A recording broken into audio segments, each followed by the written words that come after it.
Innal hamdalillah nahmaduhu wa nasta'inuhu wa nastaghfiruh wa na'udzu billahi min shururi anfusina wa sayyiati a'malina man yahdihillahu fala mudilla lahu wa man yudlil fala hadiya lahu asyhadu an la ilaha illallah wahdahu la syarika lahu wa asyhadu anna Muhammadan abduhu wa rasuluh ya ayyuhalladzina amanu taqullaha haqqa tuqatih wa la tamutunna illa wa antum muslimun ya ayyuhan nasu taqu rabbakumul ladzi khalaqakum min nafsin wahidah wa khalaqa minha zawjaha wa batha minhuma rijalan katsiran wa nisaa'a wattaqullaha alladzi tasaaluna bihi wal arham innallaha kana 'alaikum raqiba ya ayyuhalladzina amanu taqullaha wa qulu qawlan sadida yuslih lakum a'malakum wa yaghfir lakum dhunubakum wa may yuti'illaha wa rasulahu faqad faza fawzan 'azima amma ba'd fa inna asdaqal hadithi kitabullah wa khairal huda huda Muhammadin sallallahu alaihi wa ala alihi wa sallam wa syarrul umuri muhdatsatuha fa inna kulla muhdatsatin bid'ah wa kulla bid'atin dhalalah wa kulla dhalalatin finnar. Jamaah kajian rahimani Allah wa iyyakum, mari kita lanjutkan kajian kitab Mukhtasaru Asyratis Sa'atis Sughra wal Kubra, ringkasan tanda-tanda kecil dan tanda-tanda besar hari kiamat. Kita masih dalam pembahasan tentang Al-Masihud Dajjal, tentang keluarnya Ad-Dajjal, dan kita masih dalam pembahasan tentang poin yang kedua, Ats-Tsani, yaitu tentang Sifatud Dajjal, tentang ciri-ciri dari Ad-Dajjal.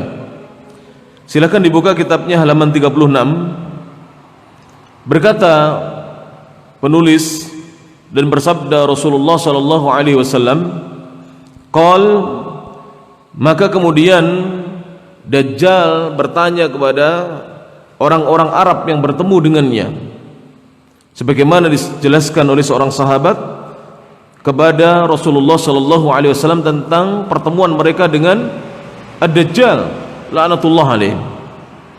Maka dia bertanya, qal akhbiruni, kata Dajjal, kabarkanlah kepadaku, sampaikanlah kepadaku an-nabiyil ummiyin, tentang nabinya orang-orang ummi, yaitu ini sifatnya bangsa Arab. Bangsa Arab ketika itu adalah orang-orang yang ummi. Ummi artinya la yaktubun wa la yaqra'un, mereka tidak membaca dan mereka juga tidak menulis.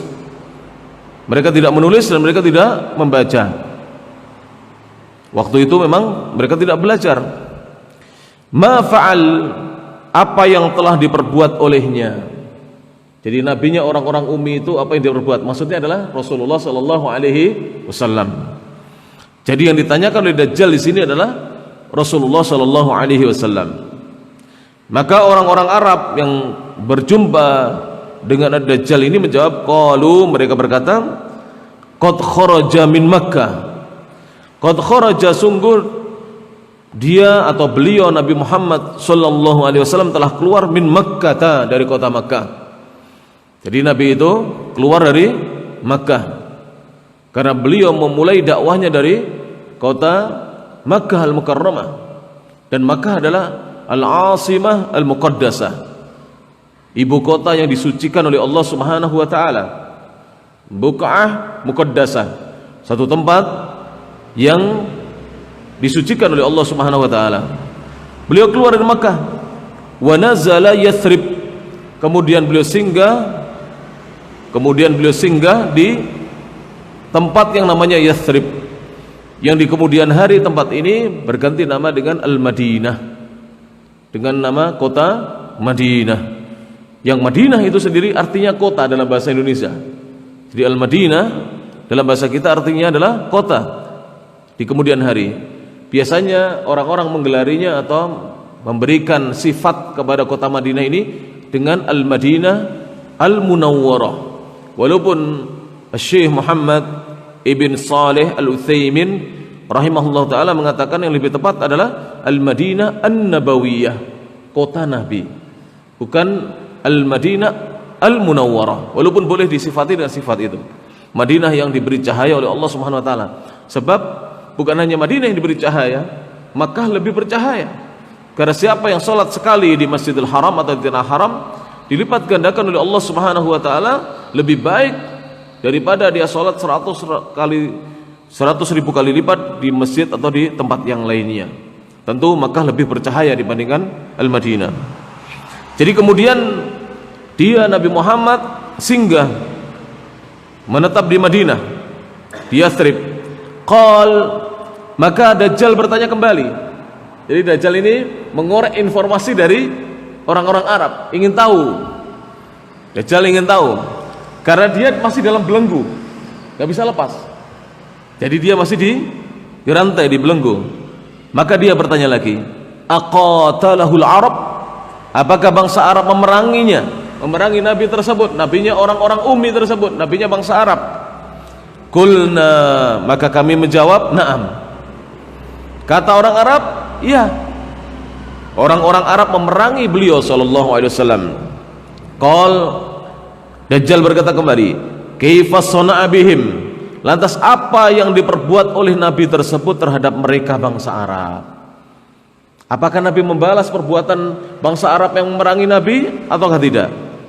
Maka fa akhbarnahu, maka kami ini maksudnya orang-orang Arab yang berjumpa dengan Dajjal itu memberitahukan kepada Dajjal annahu qad dhahara ala ma yalihi minal Arab.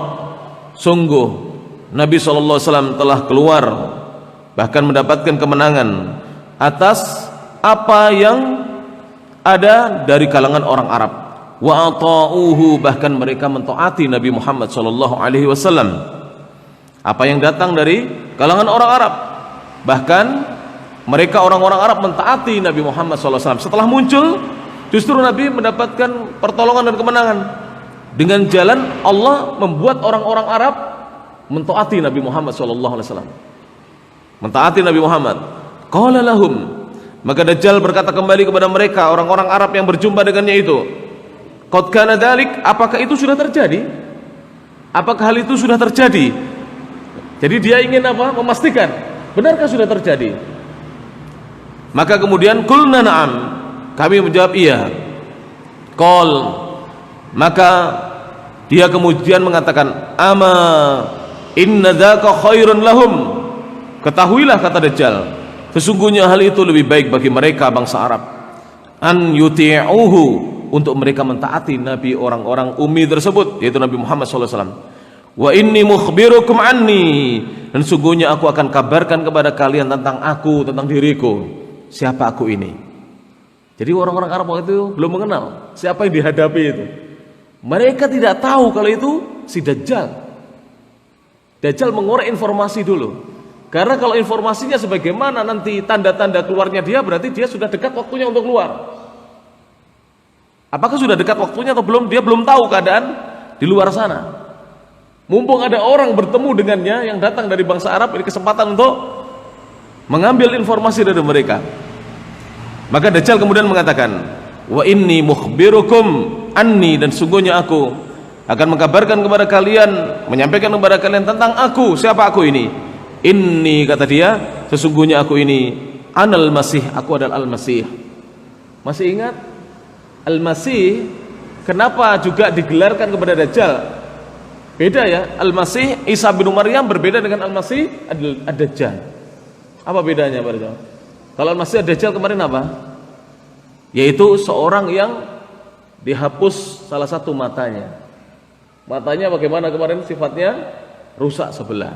Jadi Dajjal itu bermata dua atau satu? Atau tiga? Dua, bukan mata satu. Itu Dajjal kartun. Ini Dajjal sebagaimana dalam hadis matanya dua para jamaah, bukan tiga dan bukan satu. Hanya saja satu matanya apa? A'war itu rusak. Mata satu itu rusak. Sebagaimana sudah kita jelaskan dalam pertemuan yang lalu. Ya. Kemudian dia mengatakan, wa inni ushiku an yu'dzana li fil khuruji fa akhruj. Wa inni, sesungguhnya aku kata Dajjal, ushiku, hampir-hampir, an yu'dzana li, diizinkan oleh Allah untukku, fil khuruji, untuk keluar, fa akhruju, maka aku pun bisa keluar. Dajjal yang oleh Allah nanti kelak di akhir zaman ketika keluar memiliki kekuatan yang luar biasa, bisa memerintahkan hujan turun, bisa memerintahkan tanaman bersemi, menumbuhkan tanaman-tanamannya. Ini yang membuat manusia nantinya terpukau dengan Dajjal, akhirnya mengikuti Dajjal, menjadi orang-orang yang kafir. Nanti akan diceritakan siapakah mereka. Berjamaah yang rahmati Allah Ta'ala. Namun Dajjal mengatakan, diizinkan untukku, menunjukkan bahwa walaupun dia ini nantinya menjadi orang yang kuat, diberi oleh Allah Subhanahu wa Ta'ala berbagai macam keistimewaan yang tidak diberikan kepada manusia yang lainnya, namun ternyata jika tidak diizinkan oleh Allah, dia pun tidak mampu untuk keluar. Menunjukkan bahwa makhluk Allah itu sebenarnya semuanya hina. Dari sini para jemaah yang rahmati Allah Subhanahu wa Ta'ala, sehingga janganlah kita sombong, karena semuanya hina di sisi Allah, lemah di sisi Allah Subhanahu wa Ta'ala. Fa akhruju, kemudian aku keluar.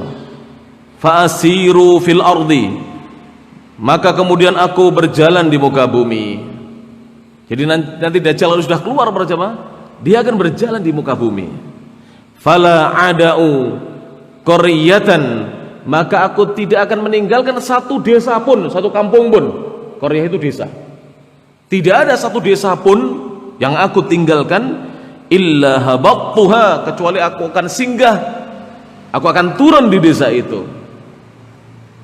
Oleh karena itu nanti Dajjal itu berkeliling dunia selama rentang waktu berapa? 40 hari. Di mana hari yang pertama seperti 1 tahun, masih ingat ya, pelajaran dulu. Hari yang kedua seperti 1 bulan. Hari yang ketiga seperti 1 Jumat, 1 pekan. Hari yang keempat seperti hari-hari biasa begini. Jadi pada hari pertama itu waktu itu berjalan lambat. Sampai para ulama mengatakan, bagaimana nanti sholatnya? Sudah dikiaskan nantinya bagaimana sholatnya. Jadi hari pertama itu waktunya seperti setahun. Bayangkan para jemaah. Jadi 24 jam itu, per jamnya itu seperti setengah bulan. Ya enggak? Setahun kan 12 bulan ya. Seperti setengah bulan lamanya. Per jamnya dalam waktu 24 jam hari pertama munculnya Dajjal itu seperti di matahari itu, kok mungkin enggak kalau malam enggak muncul gitu. Ditunggu-tunggu. Wallahu a'lam bishawab. Kita lanjutkan para jemaah. Maka tidak akan aku biarkan, aku tinggalkan satu kampung, satu desa pun, kecuali aku akan turun di desa tersebut fi arba'ina lailatan, di 40 malam, ghaira, selain Makkah wa Thayyibah, Makkah wa Thayyibatan, selain Makkah dan Thayyibah. Jadi hanya 2 kampung, disebut kampung atau desa, hanya 2 desa ini yang tidak mampu didatangi Dajjal, tidak mampu Dajjal singgah di 2 tempat ini, yaitu Makkah dan Thayyibah, Makkah al-Mukarramah dan Thayyibah an-Nabawiyah. Fahuma muharramatani alayya kiltahuma, maka keduanya, kata Dajjal, muharramatani, diharamkan keduanya, alayya, atas diriku, kiltahuma, keduanya. Jadi Dajjal nanti tidak mampu memasuki 2 desa ini, Makkah dan Thayyibah, karena keduanya diharamkan atas dia oleh Allah Subhanahu wa Ta'ala. Kullama aradtu, kata Dajjal. Jadi ini ceritanya Dajjal ini. Setiap kali aku ingin atau hendak an adkhula wahidatan, untuk aku masuk satu dari 2 tempat itu, aw wahidan minha, atau satu darinya, istaqbalani malakun, maka aku dijumpai, aku disambut oleh seorang malaikat. Jadi setiap kali Dajjal ingin masuk satu di antara 2 kota ini atau 2 desa ini, Makkah atau Thayyibah, maka malaikat akan menghadangnya, disambut oleh malaikat, satu orang malaikat. Dan Dajjal itu kekuatannya di bawah kekuatan malaikat. Karena setiap kali dia akan berjumpa dengan malaikat itu pasti dia ketakutan. Setiap kali berjumpa ketakutan. Karena jika malaikat itu sampai menebaskan pedangnya, matilah dia sebelum waktunya. Matilah dia. Oleh karena itu Dajjal menceritakan tentang kondisi dirinya. Maka istaqbalani malakun. Ada seorang malaikat, ada satu malaikat yang menyambut menghadang diriku. Biyadihi sayfu, di tangannya ada pedang. Sultan, pedang yang tidak bersarung, sudah terhunus. Sultan itu terhunus, tidak lagi di dalam sarungnya. Jadi diceritakan dalam hadis yang lainnya sudah kita bahas bahwa malaikat itu di setiap celah. Tahu celah ya? Jadi kalau ada kampung itu biasanya ada ini tempat masuknya, ini gang ini kalau kita. Kemarin di Kediri ketika musim pandemi ini ada beberapa kasus pencurian, akhirnya setiap gang itu ada apa? Ini portalnya dijaga. Walaupun demikian ternyata maling juga masih bisa masuk karena celah-celah kecil terluput. Paling yang dijaga celah-celah besar. Dan yang jaga terlalu banyak, satu celah 15 orang harus dibagi. Celah yang kecil itu juga bisa dimasuki oleh mereka. Maling nggak mungkin lewat celah besarnya nggak. Dia akan melewati celah-celah yang susah dilewati orang. Misalnya barongan bambu, tahu barongan? Bahasa Indonesianya apa itu? Barongan bambu. Jadi tempatnya pohon bambu atau sungai itu susah diketahui orang. Maka Dajjal setiap kali mendapatkan satu celah, dia hendak masuk, dihadang oleh malaikat Allah dengan membawa pedang yang sudah terhunus, sudah dikeluarkan dari mana? Dari sarungnya. Yasudduni anha, malaikat itu menghalangi diriku darinya, dari tempat tersebut. Wa inna alayya kulla naqbin minha, dan sungguhnya wa inna ala kulli naqbin minha, sungguhnya pada setiap celah darinya malaikatan, ada satu malaikat, yahrusunaha, ada malaikat-malaikat yahrusunaha yang mereka menjaganya. Jadi dijaga, setiap ada celah dijaga malaikat, setiap ada celah dijaga malaikat. Dalam hadis ini disebutkan oleh Dajjal malaikat-malaikat banyak, jamak. Dalam hadis yang lainnya setiap celah 2 malaikat. Yang satu sudah menghunuskan pedangnya, membuka pedangnya, yang satu masih memegang pedangnya dalam sarungnya. Yang satu di depan, satu di belakang. Dan Dajjal tidak sanggup untuk masuk ke dalamnya. Kemudian dia berkata, qalat, akhirnya perawi berkata, qala Rasulullah sallallahu alaihi wasallam, Rasulullah sallallahu alaihi wasallam bersabda, wa ta'ana fi mikhsaratihi fil minbar. Kemudian Nabi menusukkan tongkat kecilnya di mimbar beliau. Sepertinya airnya penuh. Air ini. Jadi kemudian Nabi sallallahu alaihi wasallam kemudian menusukkan tongkat kecilnya di mimbar beliau sallallahu alaihi wasallam. Kata beliau, jadi beliau memegang tongkat kecil, ditusukkan di mimbarnya, ya, dihentakkan di mimbarnya. Hadhihi thaibatu, ini adalah thaibah. Beliau di mana para jemaah? Ketika beliau bersabda ini di mana? Di Makkah atau di Madinah? Di Madinah. Jadi thaibah itu nama Madinah.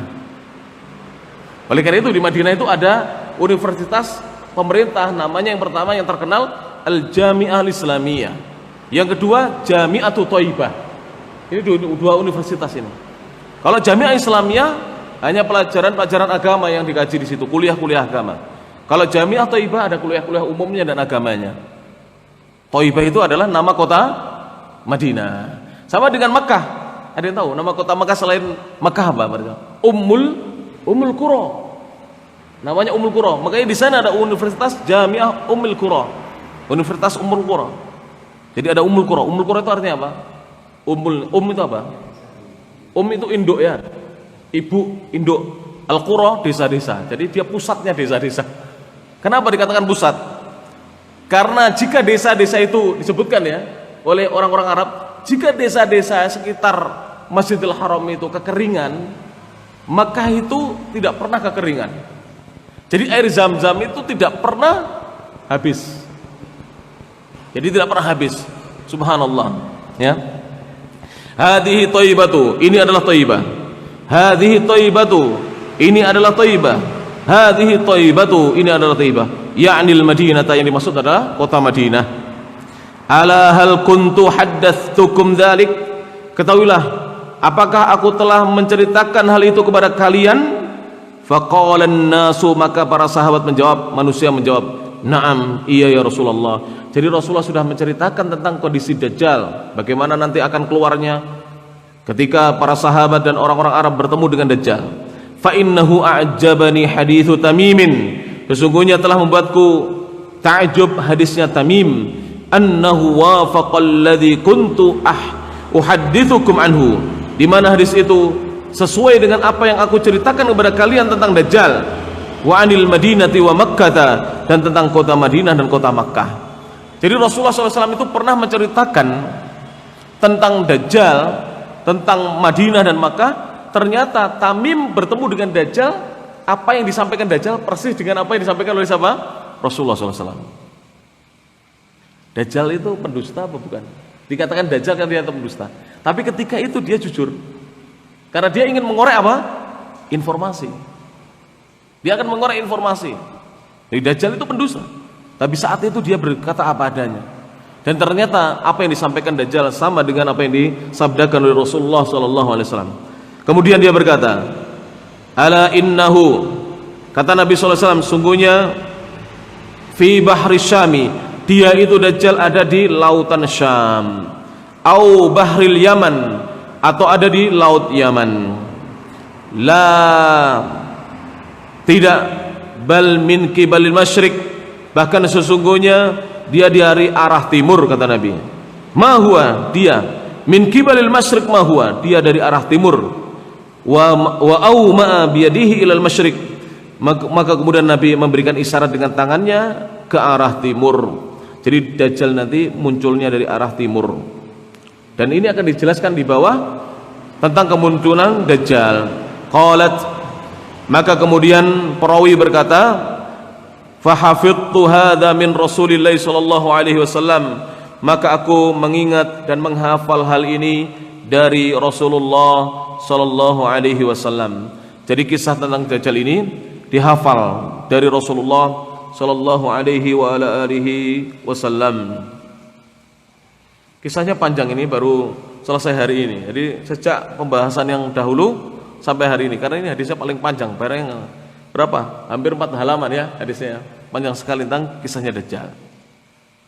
Dari hadis ini, hadis yang mulia ini, hadis yang sahih ini, dan kita sudah sampaikan hadis ini riwayat Muslim ya, sehingga kesahihannya tidak diragukan.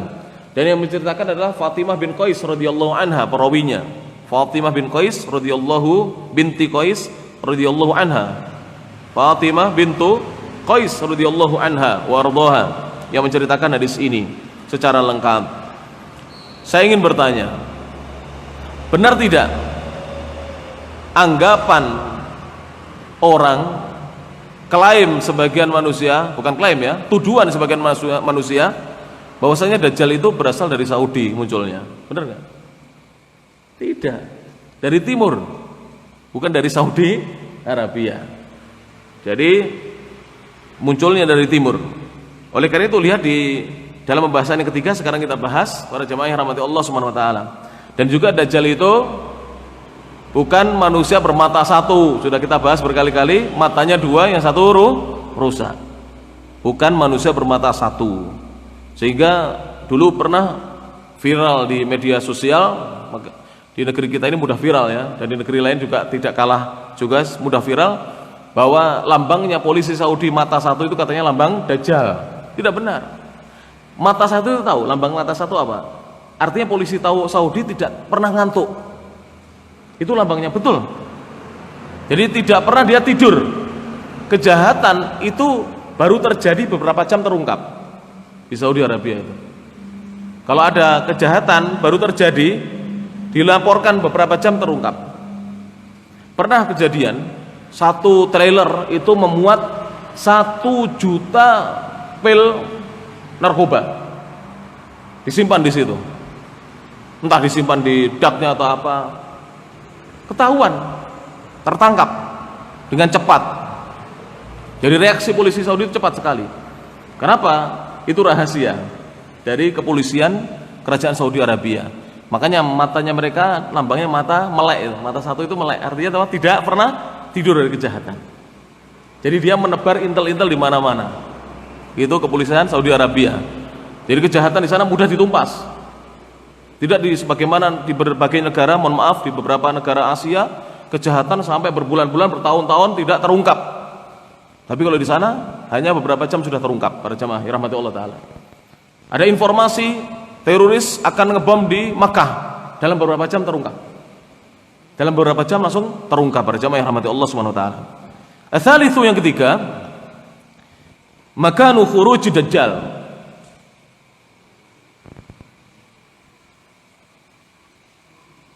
Ini dicabut ini, apa namanya ini?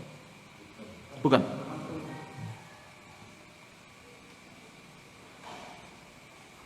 Yang ketiga, masih dalam membahas tentang sifatnya dajjal, adalah menjelaskan tentang makanu khuruj dajjal, tempat keluarnya dajjal. Jadi dajjal itu tempat keluarnya dari mana? Akan dijelaskan di sini. Beliau Syekh Iwad ibn Ali ibn Abdullah hafizahullah taala berkata, yakhrujud dajjalu, dajjal kelak akan keluar min jihatil masyriqi, dari arah timur, min Khurasan, dari daerah Khurasan. Khurasan itu bukan di tanah Arab ya. Khurasan itu kurang lebih di Asia Tengah. Jadi dari arah Khurasan. Min Yahudiyati Asfahan, dari kaum Yahudi Asbahan. Asbahan sekarang ini ada di wilayah Iran, kurang lebih. Jadi keluarnya dari Khurasan. Tsumma yasiru fil ardi, kemudian dajjal akan berjalan di bumi. Fala yatruku baladan, dan dia tidak akan membiarkan satu negeri pun illa dakhalahu, kecuali dia akan masuk. Jadi negeri kita juga dimasuki dajjal. Tapi kita sudah meninggal insyaallah ya. Tanda-tandanya belum muncul keluarnya dajjal. Belum muncul tanda-tanda keluarnya dajjal. Bahkan tanda-tanda kecil hari kiamat juga masih banyak yang belum muncul. Kalau tanda-tanda ini sudah pada muncul, kemudian muncul tanda besar, barulah akan muncul dajjal. Jadi termasuk negeri kita akan didatangi dajjal. Illa dakhalahu, kecuali akan masuk ke negeri tersebut. Illa Makkah wal Madinah, kecuali Makkah dan Madinah. Fala yastati'u dukhulaha, maka dajjal tidak mampu untuk memasukinya. Jadi dajjal tidak sanggup untuk memasuki Makkah dan Madinah. Li'annal malaikata tahrusuhuma, karena sungguhnya malaikat-malaikat Allah mereka menjaga dua negeri tersebut. Jadi malaikat-malaikat Allah menjaga Makkah dan Al-Madinah. Oleh karena itu para jemaah yang rahmati Allah Subhanahu wa taala, banyak di antara ulama-ulama mereka asalnya bukan dari Makkah Al-Mukarramah, tapi mereka memilih meninggal di Makkah. Kenapa? Karena negeri ini tidak dimasuki oleh dajjal. Sampai sekarang ulama-ulama Nusantara banyak di Makkah dan Madinah. Banyak ya. Saya bertemu dengan seorang syekh di Makkah, saya tanya dari Sumbawa, namanya Syekh Jamal Sumbawa. Namanya Syekh Jamal Sumbawa. Di Madinah banyak sekali profesor doktor, guru-guru besar seperti Profesor Dr. Anis Thohir, asalnya juga dari Indonesia, dan banyak lagi. Bahkan Menteri Haji Saudi Arabia sekarang ini keturunan Indonesia. Jadi banyak. Yang dari negeri yang lain pun juga banyak. Dari India, tinggal di Saudi Arabia sampai sekarang menetap. Mereka ingin meninggal di kota suci tersebut.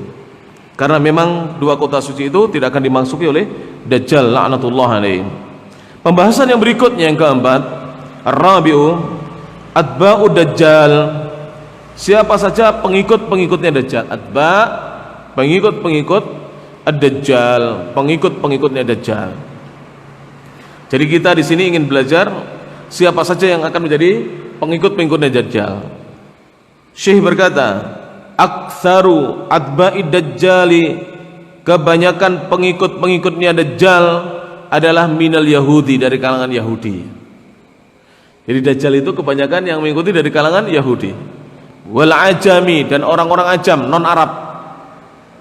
Jadi orang-orang ajam. Wa Turk, dan orang Turk. Dan jangan dikatakan Turki ya, orang Turk. Wa akhlatin minan nas, dan campuran dari banyak golongan manusia. Ghalibuhum, dan mayoritas mereka minal a'rabi, dari kalangan orang-orang non-Arab. Arab itu orang-orang non-Arab. Wan nisa'i, dan kalangan wanita. Jadi yang mayoritas adalah kalangan orang-orang non-Arab dan juga kaum wanita. Jadi laki-laki itu sedikit yang menjadi pengikutnya Dajjal. Jadi wanita mudah terpikat dengan Dajjal. Naudzubillah min dzalik. Oleh karena itu, di antara sunnah Nabi SAW ketika muncul Dajjal, maka para bapak dan para suami disuruh untuk mengikat anak-anak perempuan dan istri-istri mereka di tiang-tiang rumah mereka agar tidak keluar. Karena kalau keluar melihat Dajjal akan ikut menjadi pengikutnya Dajjal. Naudzubillah min dzalik. Rawa Muslimun, Imam Muslim meriwayatkan an Anas bin Malikin, dari Anas bin Malik radhiyallahu anhu, semoga Allah Subhanahu wa taala meridhai beliau, anna Rasulullah sallallahu alaihi wasallam qala, sungguhnya Rasulullah sallallahu alaihi wasallam beliau bersabda. Mari kita simak hadis yang diriwayatkan oleh Imam Muslim dari Anas bin Malik radhiyallahu anhu. Beliau bersabda, yatba'ud dajjala min Yahudi Asbahan, yang akan mengikuti Dajjal adalah orang-orang Yahudi Asbahan. Sab'una alfan, jumlah mereka ada 70.000. Sab'una 70 alfan ribu. Jadi yang akan mengikuti Dajjal itu adalah orang-orang Yahudi Asbahan. Asbahan, jumlah mereka 70.000. Alaihim at-tayalisah, mereka memakai pada diri mereka at-tayalisah, jubah-jubah hijau sebagaimana yang dipakai oleh ulama-ulama Persia. Jadi memakai jubah-jubah hijau nantinya mereka ketika keluar. Wa amma kaunu aktsari atba'ihi, dan adapun kaunu aktsari atba'ihi, keadaan kebanyakan pengikut-pengikutnya Dajjal, minal a'rabi, dari kalangan orang-orang non-Arab, fali annal jahla ghalibun alaihim, karena sungguhnya, atau dari kalangan orang-orang Arab Badui pedalaman, karena sungguhnya kejahilan itu, kebodohan itu mendominasi mereka. Ghalibun, mendominasi alaihim, atas mereka. Jadi kebodohan itu mendominasi mereka. Walima jaa fi hadithi Abi Umamah, itu keliru ya, tolong diluruskan. Abi Umamah, setelah mim ada tak marbutohnya, tambahkan setelah mim tak marbutoh. Walima jaa, dan berdasarkan apa yang datang, fi hadithi, dalam hadisnya Abi Umamah, Abi Umamah At-Tawili, yang panjang, hadisnya Abu Umamah Al-Bahili yang panjang. Ini dicuplik hadisnya sebenarnya panjang. Itu kan tulisannya keliru ya, kurang tak marbutoh.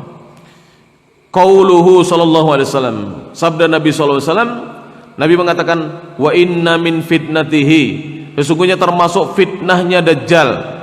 Fitnah itu apa? Ujian ya. Fitnah itu ujian, dan fitnah itu peristiwa besar.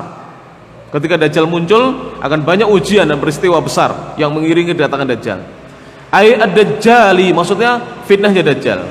An yaqula lil a'rabi, akan berkata dia Dajjal lil a'rabi, kepada orang-orang Arab Badui. Apa kata dia? Ara'aita, lil a'rabi, kepada seorang Arab Badui. Ara'aita in ba'athtu laka abaka, apa pendapatmu jika aku hidupkan kembali untukmu bapakmu, wa ummaka, dan ibumu. Jadi Dajjal nanti ketemu orang Arab Badui. Dia berkata, apa pendapatmu jika aku hidupkan kembali? Padahal ini dusta ini. Dajjal sebenarnya tidak menghidupkan kembali, tapi dia berdusta karena dia bersongkol dengan setan. Jika aku hidupkan kembali untukmu abaka wa ummaka, ayah dan ibumu, atashhadu, apakah kamu wahai Arab Badui bersaksi, anni rabbuka, bahwasanya aku ini adalah Rabb sesembahanmu? Kata Dajjal kepada orang itu. Fayaqulu, maka dia berkata, na'am, iya. Inilah para jamaah bahaya kejahilan, kebodohan, terutama bodoh tentang Allah Rabbnya, tidak memahami tauhid dan akidah yang benar. Oleh karena itu para jamaah yang rahmati Allah taala, dakwah kepada tauhid, dakwah kepada akidah Islamiyah yang sahihah, ini adalah hal yang mesti. Tidak boleh dakwah itu kosong dari dakwah tauhid. Karena para nabi dan para rasulnya Allah semuanya dakwahnya dakwah tauhid. Bahkan mereka mengawali dakwah mereka dengan dakwah tauhid. Dan mereka prioritas dakwah mereka adalah dakwah tauhid. Bukan berarti mereka tidak mengajarkan hukum, ibadah, akhlak, muamalah. Mereka ajarkan semuanya. Tapi prioritas pertama dan utama dakwah mereka adalah dakwah tauhid. Dakwah tauhid para jamaah. Jika manusia mengenal tauhid, pastilah mereka akan mengatakan, engkau bukanlah Rob, engkau adalah Dajjal. Karena tahu sifat-sifatnya, ya enggak? Ini berarti orang ini enggak pernah belajar hadis. Tahu yang dihadapi orangnya apa? Satu matanya rusak, ya enggak? Rambutnya tahu, wajahnya tahu, kulitnya tahu, tingginya tahu. Dan dia adalah manusia yang tidak punya anak, alias apa kemarin? Mandul, tahu ciri-cirinya. Tapi karena dia jahil tentang agamanya, maka dia mengatakan demikian, naudzubillah min dzalik. Fayatamatsalu lahu syaitanu, maka setan kemudian menjelma untuk Dajjal itu fi surati abihi, dalam bentuk ayahnya laki-laki tersebut yang dihadapi Dajjal, yang ditanya oleh Dajjal, wa ummihi, dan dalam bentuk ibunya. Jadi sebenarnya Dajjal tidak menghidupkan ayah dan ibunya, tapi Dajjal kerjasama dengan dua setan, yang satu menjelma jadi ayahnya, yang satu menjelma jadi ibunya, supaya laki-laki Badui A'rabi itu tadi kemudian percaya dengan apa? Si Dajjal. Naudzubillah min dzalik. Fayaqulani, maka kemudian keduanya berkata, padahal ini adalah jelmaan dari setan, ya bunayya, wahai anakku, itba'hu, ikuti dia Dajjal, fa innahu rabbuk, sungguhnya dia adalah Rabbmu, sesembahanmu. Naudzubillah min dzalik. Dia adalah sesembahanmu atau Tuhanmu. Akhrajahu Ibnu Majah. Hadis ini dikeluarkan oleh Imam Ibnu Majah. Ini tadi saya sampaikan, ketika kejahilan itu mendominasi satu umat, maka mudah disesatkan oleh Dajjal. Wa amman nisa'u, dan adapun kaum wanita, fahaluhunna, maka kondisi mereka kaum wanita, asyaddu, lebih berat, lebih parah. Asyaddu itu lebih parah, lebih berat, min halil a'rabi, daripada kondisinya orang-orang Arab dusun atau badui. Lisur'ati ta'athurihinna, karena cepatnya terpengaruhnya mereka, wa ghalabatil jahli, dan mendominasinya kebodohan alaihinna, atas kaum wanita. Mohon maaf para jamaah, sebenarnya kondisi kaum wanita dari dulu sampai sekarang hampir sama, tapi kondisi kaum lelaki tidak sama. Di zaman Rasulullah, para sahabat itu juga datang di majelis, istri-istri mereka di rumah. Tapi para sahabat kalau pulang ke rumah menyampaikan inti dari apa yang disampaikan oleh Nabi SAW. Sehingga wanita-wanita, sampai wanita budak yang hanya tugasnya menggembalakan kambing-kambing di sekitar Bukit Uhud dan Jawaniyah, Bukit Uhud dan Jawaniyah, itu mengetahui tentang Allah, di mana Allah dan siapa Rasulullah, ciri-ciri Rasulullah tahu. Sekarang sebagian dari kita datang ke majelis ilmu, istri tidak diberitahu kesimpulan dari apa yang disampaikan oleh ustadz atau kiai yang mengajar di majelis ilmu. Maka para jamaah nanti kalau pulang istrinya tidak ikut, sampaikan intinya apa, sambil ngobrol. Dan hendaknya di rumah tangga itu jangan kosong dari komunikasi antara suami dengan istri. Karena kalau ibu-ibu tidak pernah menuntut ilmu, kapan mereka dapat ilmu ya? Jumatan tidak, taklim tidak, ya para jamaah. Yang datang taklim ya antum-antum kita-kita ini, istri-istri tidak. Setidaknya para ibu belikan HP. Ini zamannya HP ya. Suruh lihat Facebooknya ini ya. Facebooknya kajian Jombang Mengaji ini ya. Apa namanya ini? Jombang Beriman. Iya. Suruh lihat para jemaah, mendengarkan pengajiannya, biar mereka tidak jahil tentang ilmu agama Islam, sebagaimana yang disebutkan dalam hadis yang akan kita bacakan berikut ini.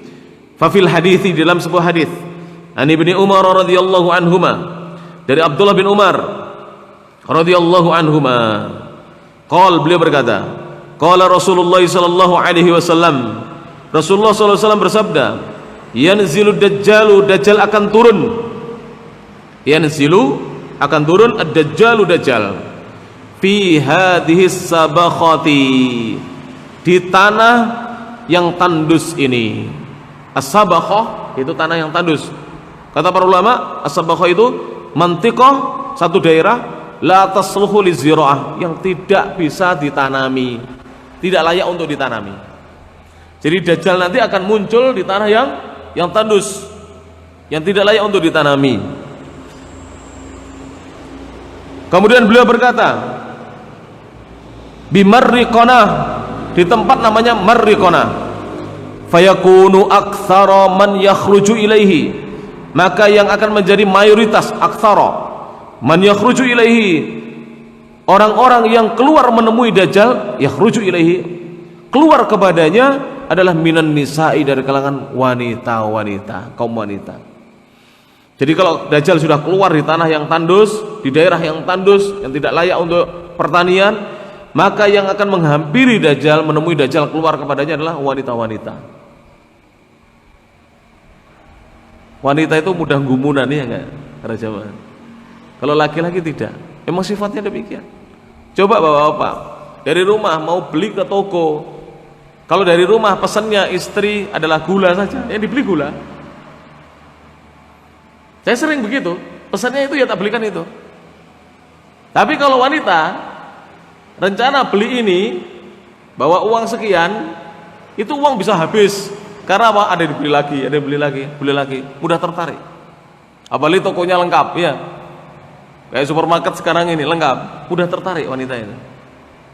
Kalau nggak percaya coba aja, ajak istri beli nasi pecel 2 bungkus, nanti ada tambahannya, tambahan telur apa namanya tusuk, tambahan ayam apa bakarnya, tambahan payeknya 2 bungkus lagi.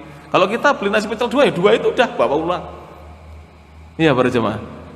Oleh karena itu pada saatnya nanti di akhir zaman, wanita-wanita yang banyak keluar menemui Dajjal. Naudzubillahi min dzalik.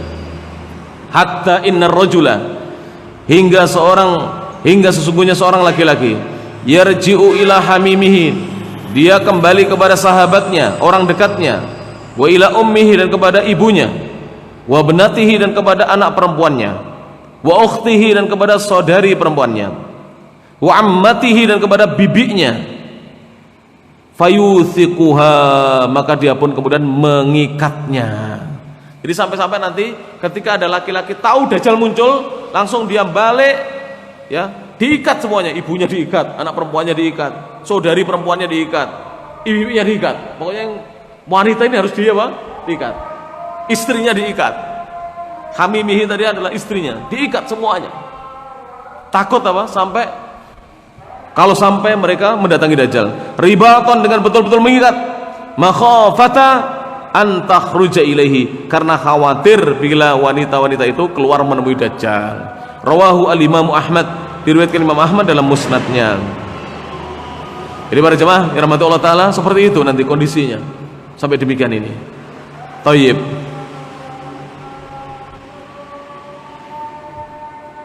Sudah masuk waktu sholat isya. Ini kajian perdana, saya rasa berapa menit Pak Agus? Kajian kita ini ada 30 menit belum?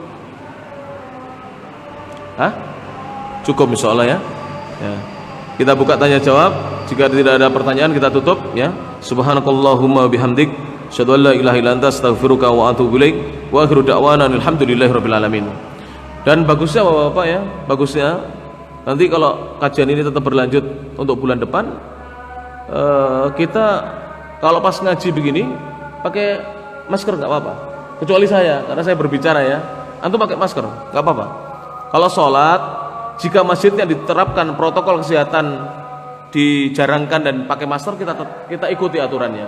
Kalau masjidnya tidak diterapkan, ya kita lebih baik sholat itu nggak pakai masker, sebaiknya begitu. Tapi kalau diterapkan protokol, kita wajib mengikuti protokol itu. Tapi sebaiknya pengajian seperti Bapak ini bagus sudah. Jadi nanti diterapkan ya, dipakai maskernya ya. Kalau pas agak sumuk, dibuka lagi sedikit, pakai lagi. Kenapa? Ya kita tetap menjaga para jemaah. Karena Rasul mengatakan, firra minal asad, ya, larilah kamu dari penyakit lepra, sebagaimana lari kamu dari apa? Dari singa. Ini penting untuk kita terapkan dalam kehidupan kita ya. Demikian. Wallahu a'lam bishawab. Ada pertanyaan sampai di sini? Kalau tidak ada kita tutup para jemaah. Tetap kita berusaha, terutama kita keluar rumah hendaknya memakai masker ya. Terus masuk rumah biasakan kita mencuci tangan. Alhamdulillah saya pakai masker sering lupa karena saya sering pakai masker. Tapi saya berusaha datang itu saya langsung cuci tangan, cuci kaki, berkumur-kumur dan masukkan air ke dalam hidung dan saya cuci dengan sabun. Kita terapkan demikian para jemaah. Hidup seperti ini insyaallah kita berusaha untuk menjauhi wabah ini dan mudah-mudahan Allah menjaga kaum muslimin dan bangsa kita dari wabah bencana Covid-19 ini. Mudah-mudahan bermanfaat. Jika tidak ada pertanyaan kita tutup. Akhirul kalam. Terima kasih atas segala perhatiannya. Mohon maaf atas segala kekurangannya. Insyaallah akan kita lanjutkan dalam kajian-kajian yang akan datang. Mudah-mudahan bulan depan Allah sudah mengangkat wabah Covid-19 ini dan kita kembali bisa beraktivitas, yang belajar bisa belajar, yang kuliah bisa kuliah, yang mengikuti kajian bisa kajian, yang sholat di masjid bisa sholat di masjid, yang bekerja sebagaimana biasanya. Mudah-mudahan amin ya rabbal alamin. Subhanakallahumma bihamdik, asyhadu an la ilaha illa anta, astaghfiruka wa atubu ilaik, wa akhiru da'wana alhamdulillahi rabbil alamin. Assalamualaikum warahmatullahi wabarakatuh.